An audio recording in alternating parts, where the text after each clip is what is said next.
and welcome to In the Rising podcast. My name is Bettina, and this is the platform I've chosen to talk about living a life that's really in alignment with your hopes, your dreams, and your vision of what your great life is.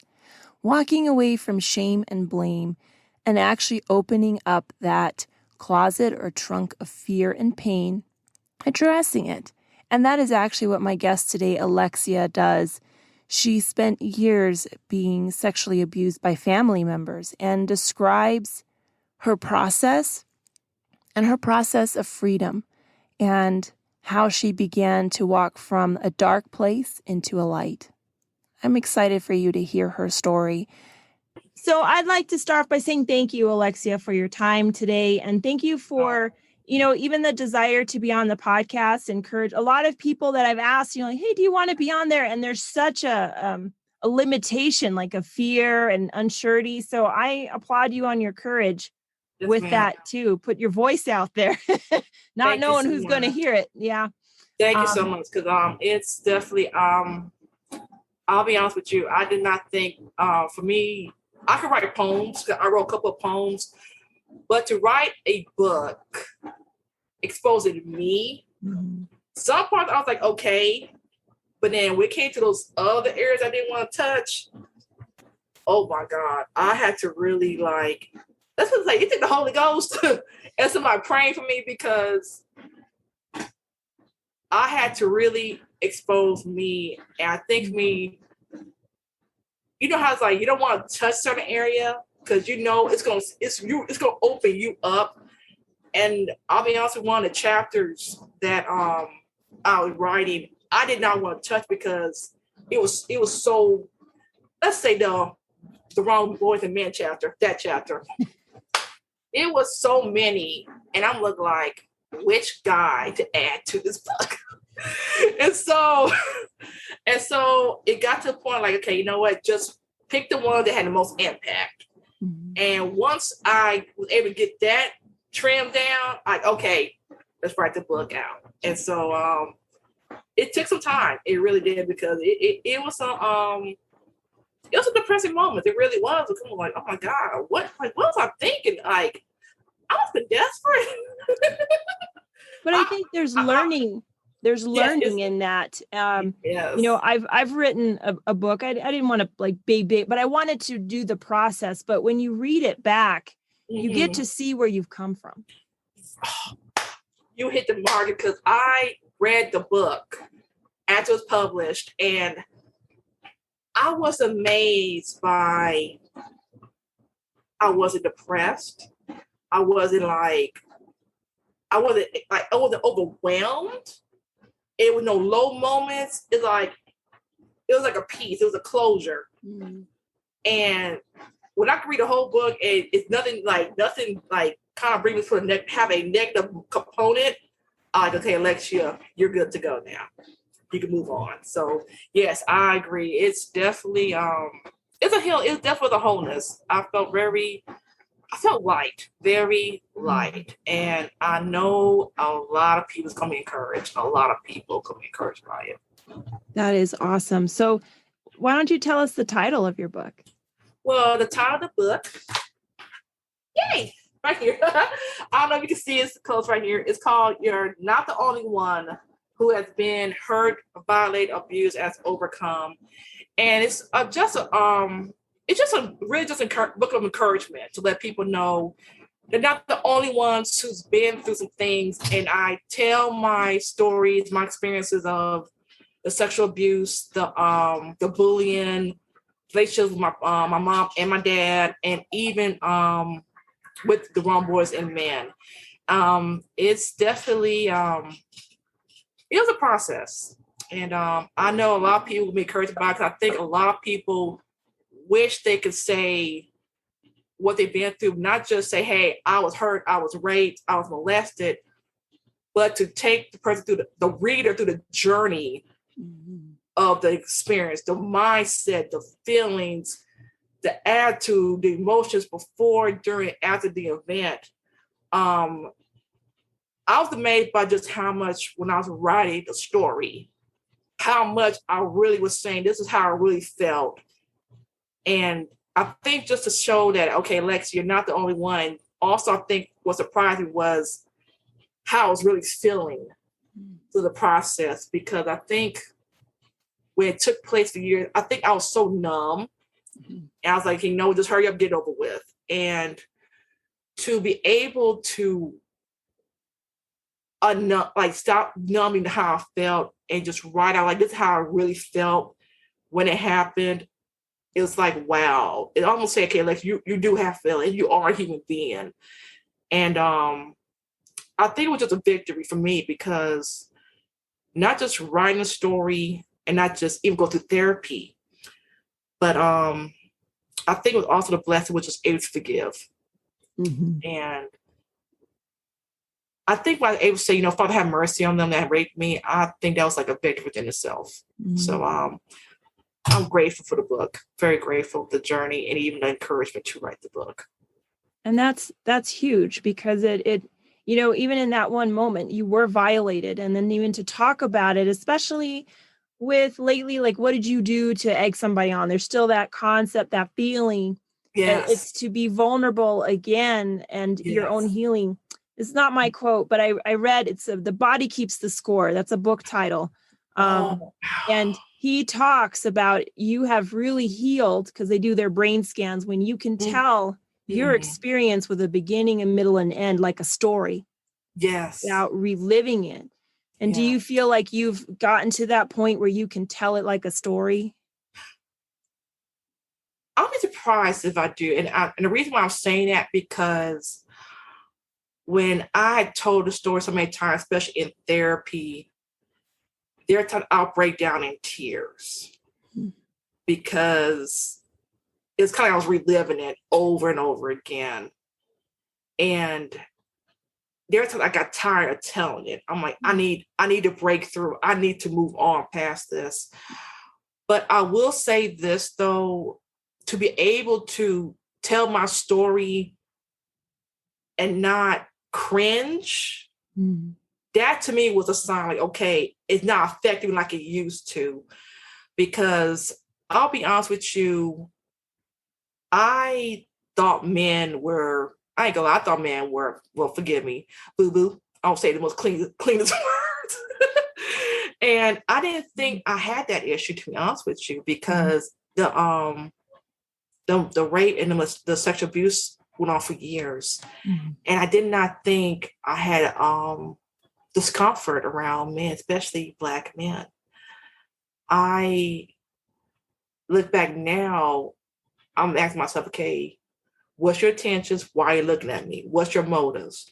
And I wasn't verbally saying it. I could tell that's what I was speaking mentally out. Like, hey, why are you looking at me? And I had to realize not every man is like that. Not every Black man is like that. Excuse me. Especially dark-skinned Black men. And it took some time, because I didn't think I was like that, to be honest with you. I didn't think all Black men were like that, but I knew I was defensive.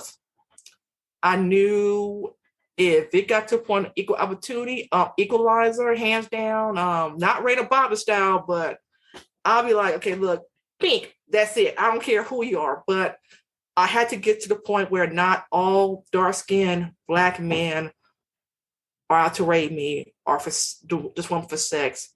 There are genuine dark-skinned Black men, and Black men and color, that generally want to be gentle, kind, and not just want me for the body, want me more than just for the body. That they will respect when I say no. They won't try to, I say this, coerce me in a manipulative but even seductive way to say, hey, let me do this, I'll get you, lay down. But also to a point that if I say no, they're going to respect the no. And I'm confident there are men out there, and I know there's one, especially for me out there. I know there is one, and he's probably popped up. I just want him to step up, say, hey, let's hook up. I said, sure, let's do this right now. But other than that, it's been a process. It really is. And I think just the fact that just to admit, hey, look, there's some stuff going on. I mean, they need change. think that was just really the first step. So I'm grateful for the process. I really am. Yeah, yeah. And you said that you had gone to some therapy as well. Mm-hmm. Did you feel, because therapy is for some people a hard thing to go to, Mm-hmm. just the act of asking for help. Yes. Did you feel that way for you? Was that any part of your story, or were you okay? I actually had no problem with therapy. I had no problem with it at all because one, no disrespect, kind of got me out of work, out the office, and sometimes you need that outlet. Yeah, you do. I had no problem with therapy. I think for me, I just did not like different therapy. I was going through different therapists, and it wasn't their fault at times, but also for me because there are times I was doing therapy consistently with the same therapist, and at times I had to stop because of work. But when I started going back again for therapy, and I did not want to tell the same therapist again and again the same story, I was like, if I'm saying, I'm saying to myself, okay, I want to move on from this. I'm tired of talking about it. I'm tired of repeating the same story over and over again. And it wasn't like a depressed mode. I was just tired of talking about it. And I'm not talking about, I was just tired of seeing the breakthrough from it. And so there was a therapy called cognitive behavior therapy. Mm-hmm. And there was two parts. And I loved it. And I liked the setting, the strategies. I like how where you could break down how you feel, like this event happened, how you feel when it happened, and just the process of recognize, okay, this is the emotions, how did you feel, all that stuff. And it was actually more effective than just talking to a therapist about it because it gave me a chance to process how I felt. And that really broke me through. And even at the end of the therapy, I felt light, very light.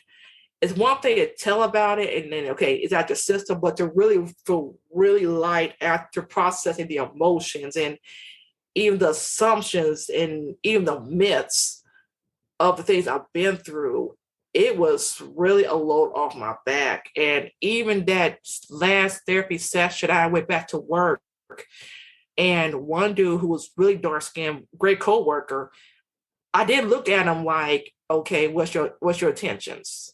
I didn't look at him that anymore because I knew, like, okay, Alexia, you really broke through. You're not looking at men. You're not defensive. Not what's the term? You're not uncomfortable. You're not paranoid. So I encourage therapy. I don't care who, I don't care what background, what religion, I don't care what preference. Mm-hmm. I encourage therapy. I encourage it. Yeah. And I liked how you talked about different kinds, because a lot of people I encounter, they're like, I don't want to talk about it anymore. And I've gone through my fair share. I had like different kinds, all sorts of, but the one that caused me the breakthrough was a specific kind where I had to tell the story the first time, right? You got to at least get that going. But I had to feel, because I had numbed out to cope, but numbing is not coping. Numbing is a strategy. What do you feel about that? I so agree because I didn't think I was coping. Because I think after the last incident with one of my uncles, with my second dad, I don't like to say stepdad, second dad side of the family, last incident that took place, I was relieved that he no longer had, no longer do anything to me. But I didn't think I was numbing from it. But I knew I was fighting a lot, especially boys. I don't know what it was, but I had to fight a couple boys because there was one incident where I was headed back to class, and I think it was like fifth grade. I was headed back to class, and there were these two boys who was really trying to block me. And I'm back in my mind, like, why? And I had a funny feel they wanted some in fifth grade. Why? I don't know. And I was like, no, I'm going to fight through this. And so I had to fight one of the male students to get to class because I kind of feel they was going to want something from me. And I didn't want to go through that because I have been through that so many years. But with numbness, I think I was numb, but I think that numbing kind of helped me because when it came to fighting, I would go full force. And I didn't do it to everybody because some were too tall on me. I didn't have an equalizer at the time. I could tell I did some damage. I punched somebody in the face a couple of times, punch boys. I punch boys in the face. Kick, fight, fought my twin brother. I almost killed him. But that's another segment. But it was protection. You got to protect yourself, right? Oh, ditto. But here's where the numbing stopped. I don't know. You remember a movie called Dolores Claiborne by Stephen King. And I was in my mom's bedroom, and I had watched it a second time. And when I saw what was going on between the dad and the daughter, especially, I think it was like at a ferry boat, something like that. And I think it was cold outside. And the dad told his daughter to warm him up. It's kind of clicked, like, whoa.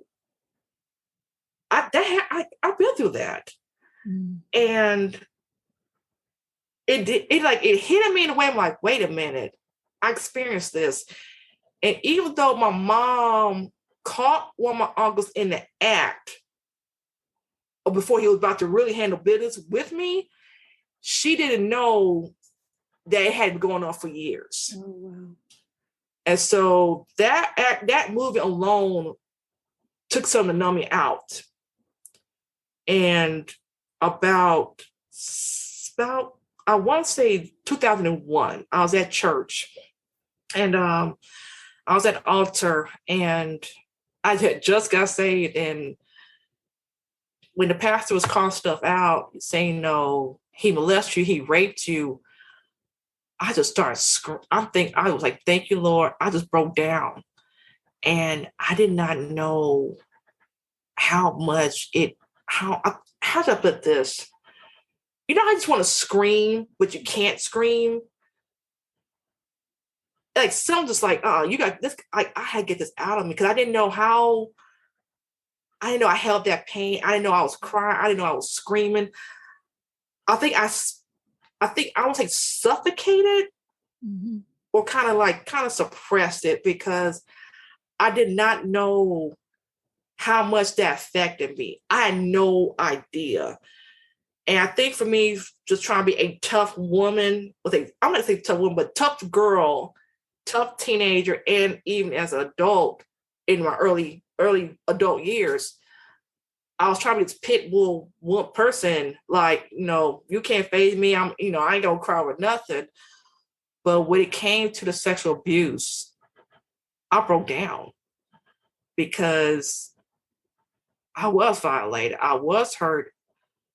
And I think I didn't want to deal with it when I was young because I just wanted it done over with. But to just weep and say, okay, it's okay. It's over. It's not going to happen again.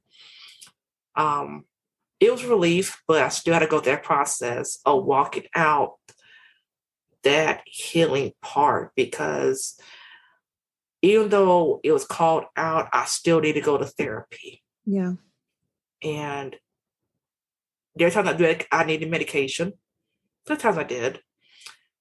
And there have been times where I was in presence of one of my uncles. And my uncle on my secondary side of the family could tell I was not comfortable. He didn't know what happened. And when I told him what happened, ain't gonna lie, I wish I was there. He probably lit the uncle up because I had said to the uncle that had raped me, I told him I forgive you. But I also said, if I have a funny feeling you about to do something, let's say I encouraged them.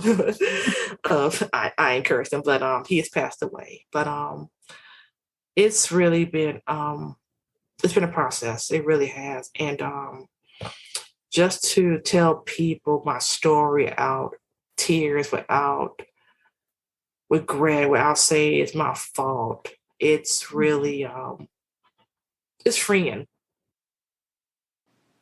There is a lot of freedom in forgiveness. And as you heard her say, forgiveness did not mean that it stayed under, figuratively or literally, under the sheets. There is a lot of freedom in forgiveness. And forgiveness of yourself for keeping something quiet, forgiveness for not knowing, and forgiveness for your own process, that it does not have to be the way someone else thinks your process should be. So this is part 1 of my conversation with Alexia, and I am so excited for part 2, which comes out next week. If you find this podcast helpful, please leave it a 5-star review. It does so much to put this in the hands and ears of those that would really need it. And until next time, let's keep building one another up.